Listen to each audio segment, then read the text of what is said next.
ஸ்டாட்டிஸ்டிக்ஸ்ல chapter 2 ஓட university question part B part C university questions எடுத்து நம்ம சார்ட் அவுட் பண்ணியிருக்கோம். ஸோ இங்கே மொத்தம் நமக்கு 8 கொஸ்டின்ஸ், இதெல்லாம் வந்து வேற வேற இயர்ல கேட்ட ஒரு 8 கொஸ்டின். ஸோ இந்த யூனிட்ல கொஸ்டின்ஸ் எப்படி வருது அப்படின்னா டயக்ராம் பேஸ் பண்ணி தியோரி கொஸ்டின்ஸ் இருக்கு. ஸோ இங்கே 8 கொஸ்டின் இருக்குன்னா டெஃபினட்டா ஒரு கொஸ்டின் பேப்பர்லயும் ரெண்டு கொஸ்டின் இதை பேஸ் பண்ணி தியோரியாவும் இருக்கு, ப்ராப்ளமாகவும் இருக்கு. ஸோ தியோரி எப்படி கேட்கலாம், அதுக்கு நம்ம எப்படி ஆன்சர் எழுதலாம் அப்படின்றதான் நம்ம இந்த வீடியோவில் பார்க்க போறோம். இந்த 8 கொஸ்டினுமே ஒரே கான்செப்ட் தான், நமக்கு டயக்ராமேட்டிக் ரெப்ரசன்டேஷன் பேர்ன கான்செப்ட். அதை ஸ்பிளிட் பண்ணி கேட்டிருக்காங்க. மேலே கொடுத்துருக்கிற ஃபர்ஸ்ட் 4 கொஸ்டின்ஸ் வந்து 5 மார்க்ல கேட்ட கொஸ்டின்ஸும் கீழே இருக்கிற அடுத்த 4 கொஸ்டின்ஸ் வந்து 10 மார்க். ஸோ ஃபர்ஸ்ட் 4 கொஸ்டின்ஸ்ல முதல்ல கேட்டிருக்கிறது பை சார்ட்டை பத்தி எக்ஸ்பிளைன் பண்ண சொல்லியிருக்காங்க. செகண்ட் கொடுத்திருக்க கொஸ்டின் பார் டயக்ராம், ஃப்ரீக்வன்சி பாலிகன், இதை பத்தி கம்பேர் அண்ட் கான்ட்ராஸ்ட் கம்பேர் பண்ண சொல்லியிருக்காங்க. நமக்கு பார் டயக்ராம் பத்தி தெரிஞ்ச கான்செப்டையும் ஃப்ரீக்வன்சி பாலிகன் பத்தி தெரிஞ்ச கான்செப்டையும் வித் டயக்ராம் வரையணும். Third question write short note on bar diagram, அதே பார் டயக்ராம் கொஸ்டின் தான், நமக்கு அதே கான்செப்ட் தான், அப்படியே தான் கேட்டிருக்காங்க, பட் கொஸ்டின் வேற ஃபார்மேட்ல கேட்டிருக்காங்க. ஃபோர்த் கொஸ்டினும் சேம் பார் டயக்ராம் அண்ட் அதோட சேர்த்து கூட லைன் டயக்ராமும் கேட்டிருக்காங்க. இது நாலுமே நமக்கு 5 மார்க்ல கேட்ட கொஸ்டின். இப்போ 10 மார்க்கோட கொஸ்டின்ஸ் பாருங்க, ஒரே கொஸ்டின் தான் வேற வேற விதமா கேட்டிருக்காங்க. Account on graphical representation, graphical representation வந்து நமக்கு என்னென்ன இருக்கு அப்படின்றத இன்டெப்தா எழுதணும். இப்போ பிரீஃப் அக்கௌண்ட் கொடுக்க சொல்லியிருக்காங்க, அது 5th question. 6th question different types of graphs என்னென்னு டிஸ்கிரைப் பண்ண சொல்லியிருக்காங்க. மேலே கொடுத்துருக்க அதே தான், கிராஃபிக்கல் ரெப்ரசன்டேஷன் கொடுத்ததுக்கு பதிலாக இங்கே டிஃப்ரெண்ட் டைப்ஸ் ஆஃப் கிராஃப்ட்ஸ்ன்னு கொடுத்துருக்காங்க, பட் கொஸ்டின் அதே தான். 7th கொஸ்டினும் diagrammatic representation of statistical. So same graphical ரெப்ரசன்டேஷனாலும் டயக்ராமேட்டிக் ரெப்ரசன்டேஷனாலும் ஒன்று தான். 8th question types of graphs. 6th 8th பாருங்க ஒரே கொஸ்டின், டிஸ்கிரைப்னு கேட்டதுக்கு பதிலாக பிரீஃப்லி எக்ஸ்பிளைன். இது எல்லாமே இதோட தியரி கொஸ்டின். இதுக்கான கான்செப்ட் கீழே இருக்கு. இது இல்லாம சம் கேட்டா என்ன கேட்கலாம். டேட்டா கொடுத்துருக்காங்க, இது வந்து ஒரு 10 மார்க்ல கேட்ட கொஸ்டின். டேட்டா கொடுத்துருக்காங்க, இந்த டேட்டாக்கு பார் கிராஃப் வரைய சொல்லியிருக்காங்க. அண்ட் பார் கிராஃப் வரைஞ்சதுக்கு அப்புறமா எது அதிகமா சேல் ஆயிருக்கு செக் பண்ணலாம். இது வந்து அடுத்த வீடியோல இதோட ப்ராப்ளம் நம்ம பார்க்கலாம். அண்ட் அதுலயே இன்னொரு சப்டிவிஷன்ல நமக்கு ஃப்ரீக்வன்சி பாலிகன் வரைய சொல்லி டேட்டா கொடுத்துருக்காங்க, இது ஒரு 10 மார்க். அண்ட் இதெல்லாம் அடுத்தடுத்த கொஸ்டின், இது எல்லாமே 5 மார்க் 10 மார்க்ல கேட்ட கொஸ்டின். ஃப்ரீக்வன்சி கர்வ் ஒரு கொஸ்டின்ல இருக்கு.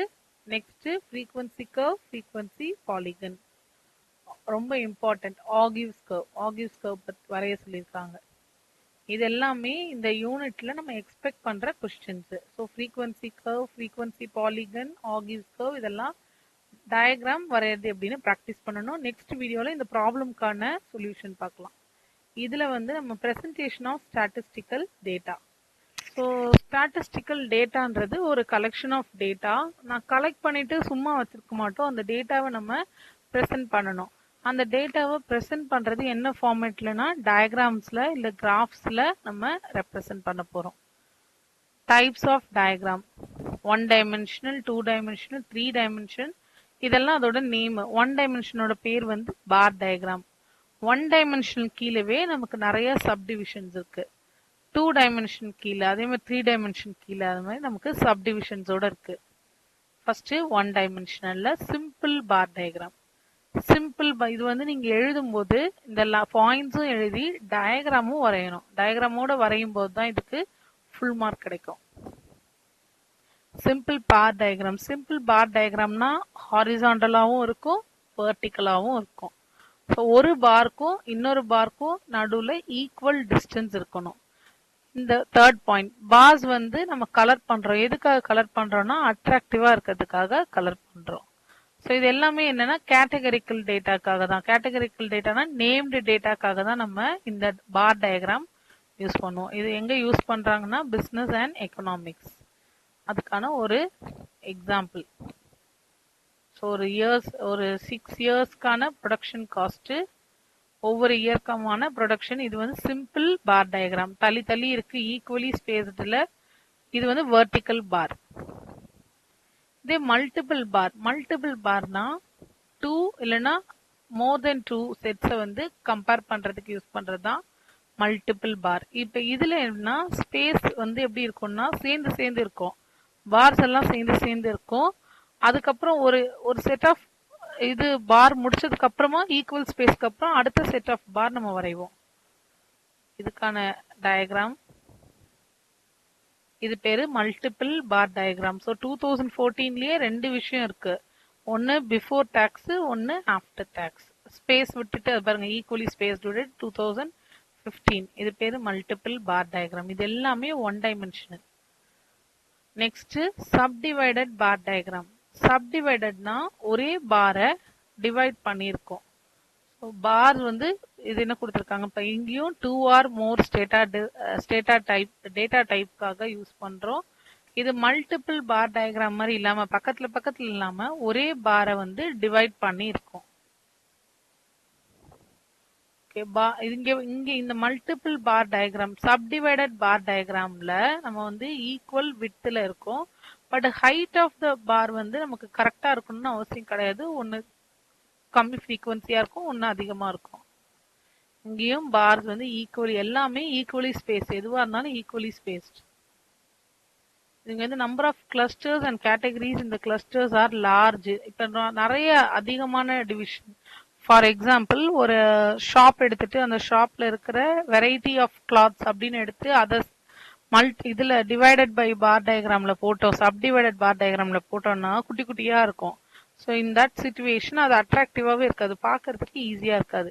ஸோ கம்மியான டேட்டாக்கு தான் இதை யூஸ் பண்ண முடியும். ஸோ இப்படி இருக்கும். இப்போ நமக்கு வந்து 5 டேட்டாவை தான் ஸ்ப்ளிட் பண்ணியிருக்காங்க. இதுவே 10 டேட்டாஸ் 20 டேட்டாஸ் ஸ்ப்ளிட் பண்ணும்போது ரொம்ப சின்னதாயிடும். இப்போ நமக்கு இது அட்ராக்டிவா இருக்காது. அண்ட் ஹைட் பாருங்க, ஸ்கூல் 1க்கும் ஸ்கூல் 2க்கும் வேற வேற ஹைட். இது சப்டிவைடட். இதே தான் பர்சன்டேஜ் பார் டயக்ராமும் சேம் தான், முன்னாடி பார்த்தது தான். ஒரே டிஃபரன்ஸ் என்னன்னா அங்க நமக்கு வந்து வேற வேற ஹைட்ல இருந்ததுல, வேற வேற ஃப்ரீக்வன்சில இருந்தது.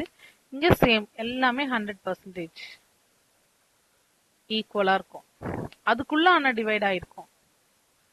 இது எல்லாமே ஒன் டைமென்ஷனல். அடுத்து டீவியேஷன். பாசிட்டிவ்னா மேலே, நெகட்டிவ் சம்டைம்ஸ் வந்து நமக்கு லாஸ் ஆயிருக்கும், அது நெகட்டிவ்ல போகும். ஸோ மேலே கீழே இருந்ததுன்னா டீவியேஷன் பார் டயக்ராம்.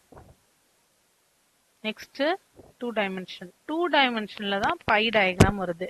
ஸோ இங்க நம்ம பை டயக்ராம் படிச்சுட்டா மேலே ஃபர்ஸ்ட் கொஸ்டின் பார்த்தோம்ல, அதுல கொண்டு போய் அதை நம்ம எழுத முடியும். ஸோ இங்க பை டயக்ராம்னா என்ன, அது ஒரு சர்க்கிள் பேஸ் பண்ணியிருக்கோம். அந்த சர்க்குலர் ஃபார்ம்ல வந்து சப்டிவிஷன் இருக்கும். மொத்தமா ஆங்கிள் வந்து 360 டிகிரி. ஒவ்வொன்றும் அந்த அது வந்து நம்ம கன்வீனியன்ட் ரேடியஸ்க்கு வரைஞ்சிக்கலாம். ஸோ இப்படிதான் வரையணும்னு கிடையாது, 5 சென்டிமீட்டருக்கு தான் வரையணும் அப்படின்னு பர்டிகுலரா நமக்கு வேல்யூஸ் கிடையாது. நம்ம கன்வீனியன்ட்டா ஒரு சர்க்கிள் போட்டுட்டு அதை வந்து டிவைட் பண்ணிக்கலாம். By டயக்ராம்கான example. ஸோ இங்க 6 சப்டிவிஷன் இருக்கு நமக்கு. அடுத்து 3 டைமென்ஷன். பை டயக்ராம் வந்து 2 டைமென்ஷனல், 3 டைமென்ஷனல். இந்த 3 டைமென்ஷன்ஸ்ல நமக்கு என்ன வருதுன்னா 3 திங்ஸ் வரும், லென்த், விட்த், ஹைட் எல்லாமே வரும். ஸோ இங்க என்ன மாதிரி டயக்ராம்ஸ் இருக்கும்னா கியூப்ஸ், சிலிண்டர்ஸ் அந்த ஃபார்மேட்ல இருக்கும்.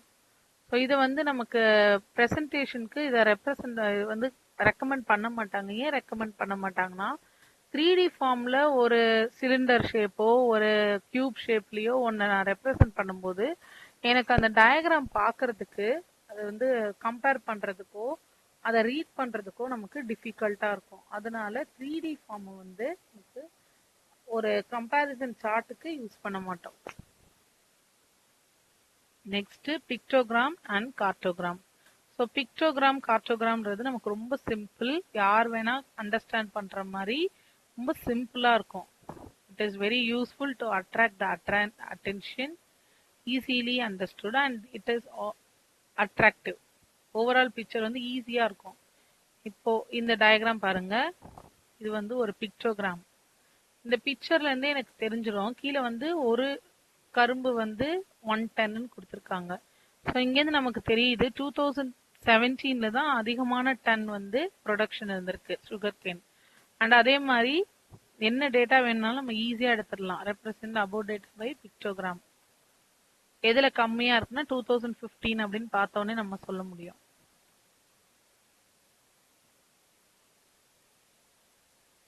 நெக்ஸ்ட் எக்ஸாம்பிள் அதே தான் இதுவும். ஒரு ஸ்மைலியும் 100%. ஸோ எவ்வளோ பேர் வந்து சென்னையிலேருந்து இன்னொரு பிளேஸ்க்கு ட்ராவல் பண்ணாங்க பை ட்ரெயின் அப்படின்னு கொடுத்துருக்காங்க. இது வந்து எந்த டேல அதிகமாக ட்ராவல் பண்ணாங்கன்றது நம்ம கால்குலேட்டே பண்ண வேண்டாம். இந்த பிக்சரை பார்த்த உடனே நமக்கு ஈஸியாக தெரிஞ்சிடும். இதோட இந்த இந்த பேஜ் ஃபுல்லாகவே பிடிஎஃப் டிஸ்கிரிப்ஷனில் இருக்கும். நீங்கள் டவுன்லோட் பண்ணி ரீட் பண்ணிக்கலாம்.